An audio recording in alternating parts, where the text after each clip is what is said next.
어제 국민의힘 현역 의원들 여러 명 접촉했다는 뉴스 많이 나갔죠. 그런데 뜻밖의 오늘 또 놀라운 소식이 들립니다. 오늘은 골목길 전문가와 연희동에서 4시간 동안 만난 게 화제가 됐다는 언론 보도가 쏟아지고 있죠. 이 정도면 이미 정치 시작한 거 아닐까요? 어젯밤에 무슨 일이 있었을까요? 그 회동에 직접 참여한 분이죠.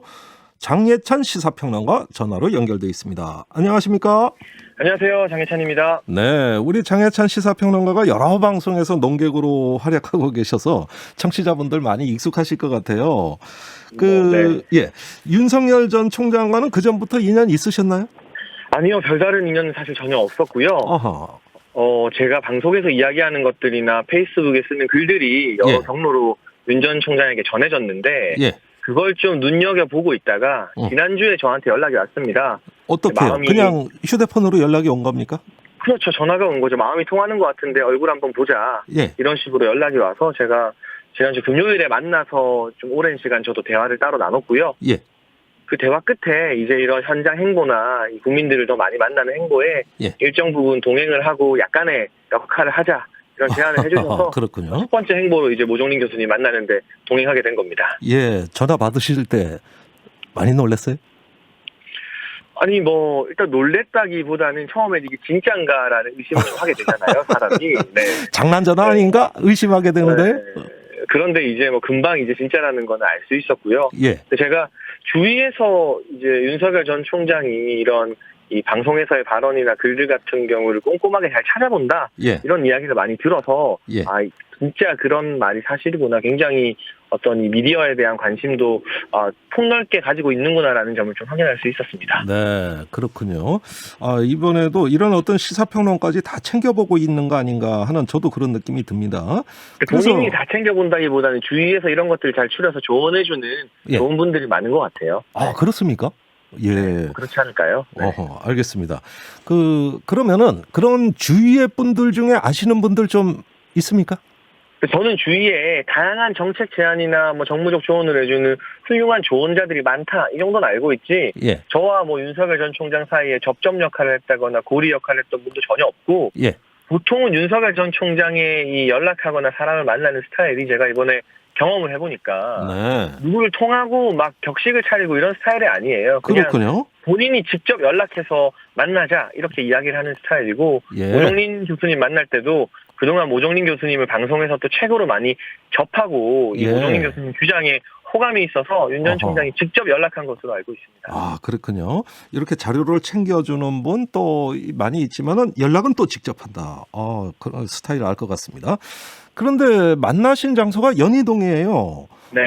왜 거기로 정했을까요? 연희동은 모종린 교수님께서 직접 고르신 장소고요.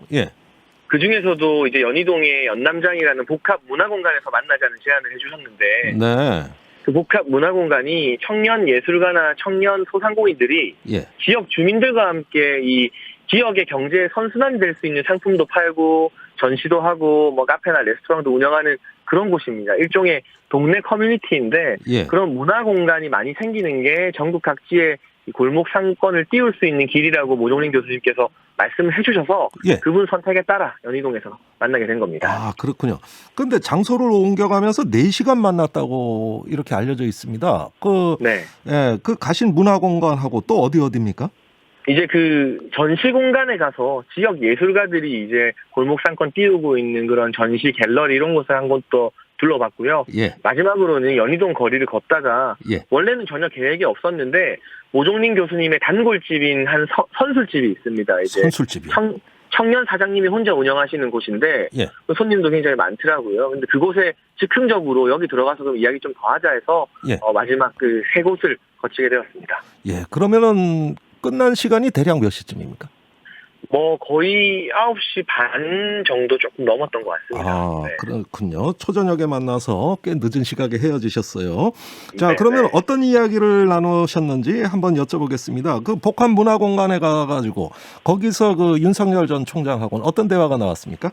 역시 주된 주제는 골목 상권이었고요. 모종린 교수님이 골목길 경제학자다 보니까 이렇게 서울의 연희동처럼 잘 조성된 청년들이 잘 동네를 띄운 이런 골목 상권을 전국에 더 많이 만들어야 된다. 그게 네. 대한민국 경제의 대안이고 또 청년들이 지역으로 가서 도전할 수 있는 길이다라는 말씀을 해주셨고 네. 윤석열 전 총장 같은 경우는 이 골목 상권 띄우는 게 예. 결국 청년 문제, 또 소상공인 문제, 마지막으로는 지방 균형 발전 문제까지 세 가지 중요한 이슈들이 다 담겨있는 아젠다인 것 같다면서 예. 모종린 교수님의 말에 공감하는 그러한 모습을 보였습니다. 예, 그 모 교수의 이야기에 윤 총장이 이제 깊은 관심을 보인 건 알겠는데 상당히 어떤 그 받아들이는 수준이나 어떤 이해도는 어떻게 평가하세요? 저는 모종린 교수님이 직접 하신 말씀인데 네. 본인이 이제까지 다양한 정치인들 많이 만났지만 네. 윤석열 전 총장이 골목 문화를 이해하는 유일한 사람인 것 같다. 이렇게 말씀을 하셨어요. 오, 굉장히 그게 후한 알고 평가네요. 보니까, 네, 윤석열 전 총장이 지금처럼 유명해지기 전에는 예. 주말이나 쉬는 날에 혼자 뭐 여기저기 서울의 이태원 뒷골목 이런 데 다니고 막 그리스 음식점 같은 데도 갔다고 하더라고요. 네. 좀 개인적으로 좀 놀랐던 게 이제 국내에 미슐랭 들어오기 이전에 블루리본이라는 맛집 인증하는 그런 제도가 있는데 예. 본인이 직접 관심이 많아서 그 블루리본 인증 맛집들을 찾아다니면서 골목을 탐방했다 이런 이야기를 하니까 예. 모종린 교수님이랑 코드가 잘 맞았던 거죠. 그래서 이 골목 문화 이야기 또 청년들이 만드는 새로운 소상공인 세계 이야기 이런 것들로 대화가 거의 4시간 가까이 끊이지 않았던 것 같습니다. 아, 그렇군요. 뜻밖입니다. 모종린 교수가 윤 총장한테 어떤 조언을 했습니까? 일단은 소도시와 소상공인 위주로 대한민국이 이끌어져야 된다 이런 제언을 모종린 교수님이 해주셨고요. 네. 지금 우리 정부의 주요한 정책을 보면 소상공인 지원 정책이 조금 천편일률적인 경향이 있다. 예. 그러니까 단순히 혜택을 줘야 되는 대상이 아니라 이 소상공인 한 사람 한 사람을 우리가 예술가로 생각해야 된다는 조언을 모 교수님이 해주셨고 예. 윤석열 전 총장도 본인이 연희동에서 수십 년을 살았는데 과거의 연희동과 어제 와본 연희동은 완전히 달라졌다면서 예. 청년들이 들어와서 이렇게 동네를 바꾸니까 이렇게 활기차져질 수 없다면서 이 소상공인을 스타로 키우는 그러한 지원책이 필요하겠다. 이런 말씀이 또 공감대를 나눴습니다. 네. 좋습니다. 모 교수가 윤 전 총장이야말로 우리나라 부패구조 비리의 사슬에 대해 가장 잘 아는 사람 아니냐 이런 얘기를 했다던데요. 이게 어떤 맥락에서 나온 얘기입니까? 그러니까 이건 이제 사실은 복합문화공간이나 전시공간을 다 둘러보고 네. 즉흥적으로 마지막에 방문한 연희동의 모 교수님 단골 선술집에서 여러 이야기를 하다 나눈 이야기인데 예. 정치 현안에 대한 이야기를 하다 이 메시지가 나온 건 아니고요. 예. 윤석열 전 총장이 본인이 검사 시절에 수사했던 재밌는 일화들을 참 잘 풀어내는 편이거든요. 네.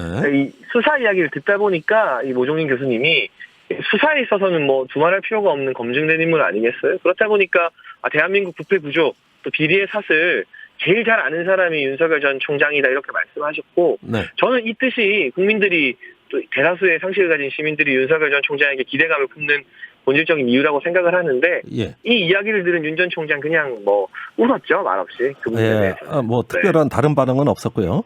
네, 그냥 웃었습니다. 네. 예. 조국 전 장관이나 추미애 전 장관 이야기는 나왔습니까?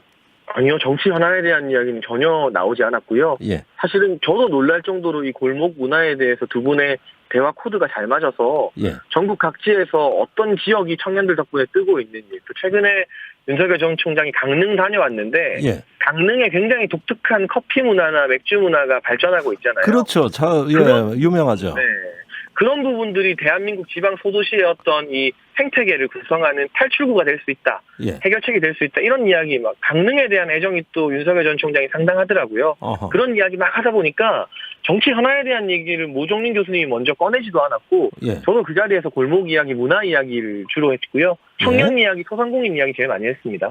아니 말씀 듣다 보니까 어떤 비정치적인 인문학 탐방 같은 느낌이 자꾸 드는데요. 결국은 정치하실 분들인데 아주 뭐 이런 어떤 소소한 이야기를 많이 나눴다. 이런 것들 참 뜻밖입니다. 그 강릉에서 어떤 윤 총장이 갔을 때 에피소드 나온 게 있나요?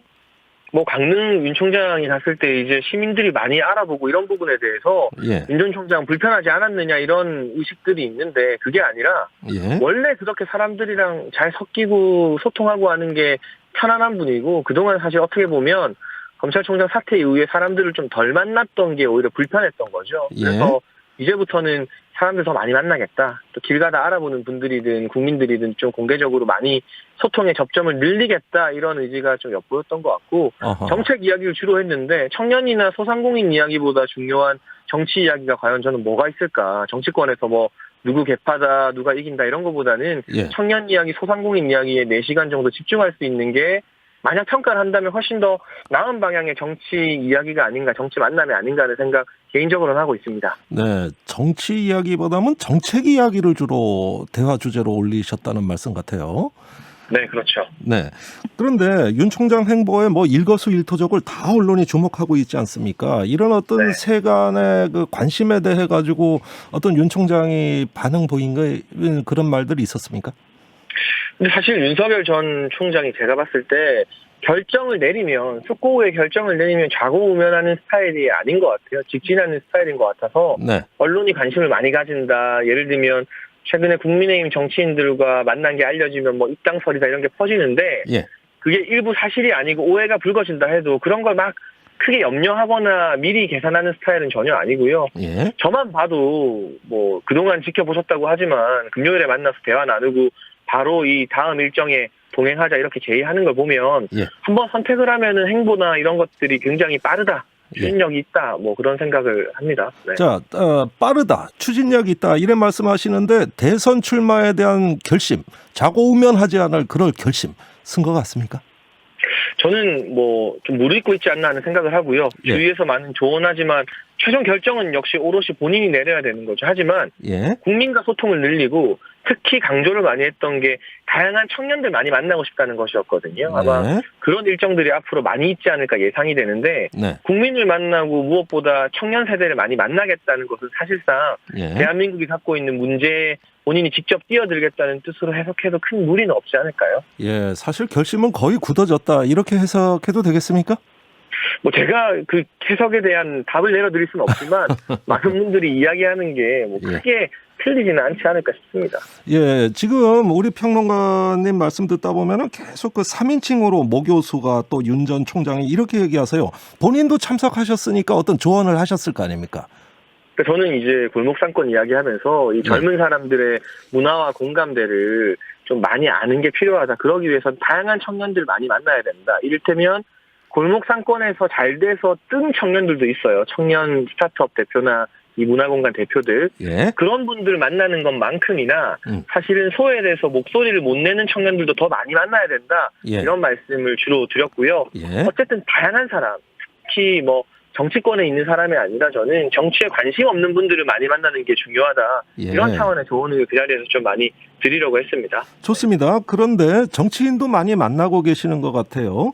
그 요즘 윤 총장이 국민의힘 의원들이랑 너무 많이 만나고 계시거든요. 그래가지고 계속 이게 언론에 나가는 이 자체가 정치가 돼버렸어요. 이것도 의도된 행보 아닌가 궁금해하는 분들 많으시는데 어떻게 보세요? 사실 그동안 검찰총장직 사태 이후에 제가 알기로는 워낙 많은 국민의힘 의원들이 만나자 연락하자 이런 제의가 있었던 걸로 아는데 네. 그동안은 어느 정도 이 검찰총장직을 사퇴하고 본인이 숙고하는 시간이 또 필요했던 것 같고 예. 일단은 후임 검찰총장이 임명되느냐 여부에 대해서 조금 비중 있게 생각을 하셨던 것 같아요. 공식적으로는. 예. 역시 검찰에 관심이 많죠. 뭐 김호수 검찰총장이 임명되었기 때문에 이제는 정치인들과 만나는 행보가 드러난다 하여도 크게 부담이 없지 않겠는가. 그리고 제가 아까 말했던 것처럼 국민들이 이걸 어떻게 볼까, 언론이 이걸 막 오해하고 뭐 입당설을 막 쓰지 않을까, 예. 이런 것에 대해서 크게 개의치 않는 스타일이라서 예. 만나야겠다 싶은 생각이 들면 만나는 거고 앞으로도 그런 만남 계속되지 않을까 합니다. 이준석 후보에 대한 이야기는 나온 적 있나요? 전당대회 후보들에 대한 이야기는 나오지 않았죠. 다만 청년들이 이 세대의 주인공이 돼야 된다. 일단 예. 골목상권 이야기하면서도 이게 청년이 주역이 돼야 골목상권이 바뀔 수 있다는 이야기 했는데 예. 그게 비단 골목상권뿐만이 아니라 사회 전 영역에서 청년을 좀 주역으로 세워줘야겠다는 생각을 하고 있는 것 같고 예. 뭐 제가 제한적인 역할을 합니다만 어쨌든 제가 이준석 후보보다 더 어린 예. 청년 평론가인데 굳이 저를 그 행보에 동행시킨 것도 청년 세대에 대한 관심을 표현하는 하나의 방법이라고 생각합니다. 예, 제한된 역할이라는 표현을 방금 하셨거든요. 그게 무슨 뜻일까요? 장해찬 평론가가 앞으로 윤 전 총장과 관련해서 어떤 역할을 담당하신다는 뜻입니까? 그러니까 모든 공보라던가 모든 일정에 제가 동행한다는 게 절대 아니고 예. 일정한 어떤 청년들을 만나는 현장 행보나 또는 예. 모종린 교수님 만나는 것처럼 문화 영역, 좀 다양한 정책 전문가들 만나는 행보에서는 예. 그분들이 이제 미디어와 소통하는데 조금 익숙하지 않을 수가 있으니까 예. 제가 현장 행보 동행하면서 언론들이 잘 알 수 있게 설명하는 그런 일정 부분의 역할만 할 것 같고요. 예. 실제로 이전에는 이런 분들 만나고 나면 며칠이 지나서 언론에 공개가 됐었는데 이번에는 제가 그냥 다음날 바로 실시간으로 아침에 공개를 했거든요. 새벽에. 예. 국민들이 궁금해하시니까 빨리 알게 해드리자 이런 차원에서 제 제안을 받아들여 주셨고 앞으로도 그런 방향으로 아주 작은 부분이지만 일정한 역할을 할 것 같습니다. 예. 어떤 뭐 공보 메신저 역할이 아닌가 저는 그렇게 받아들여지는데요. 하여간 앞으로 좀 지켜보겠습니다. 윤 총장의 발언 중에 이런 발언이 있어요. 장모님이 사기를 당한 적은 있어도 누구한테 10원 한 장 피해를 준 적 없다. 이 부분에 대해서 지금 청취자들 문자가 계속 들어오고 있습니다. 이 부분에 대한 발언이 부적절하지 않느냐. 어떻게 보십니까?